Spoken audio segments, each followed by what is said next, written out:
ఈరోజు మోపిదేవి సుబ్రహ్మణ్య స్వామి యొక్క గుడి ముందు గుడికి దగ్గరలో గోశాలలో గోవుల దగ్గర గోమాత భారత్ మాతకు జై ఛానల్ తరపున మేము ఇక్కడ టమాటాలు, బెండకాయలు గోవులకు ఇవ్వటం జరిగింది, తినిపించడం జరిగింది. ప్రతిరోజు మా సేవా కార్యక్రమాలు ఒకటి జరుగుతూనే ఉంటాయి, చేపడుతూనే ఉంటాం.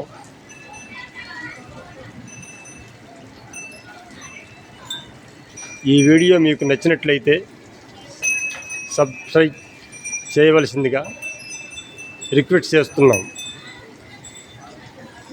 గోమాతకు జై, భారత్ మాతకు జై. కె వేణుగోపాలరావు, మీ శ్రేయాభిలాష్.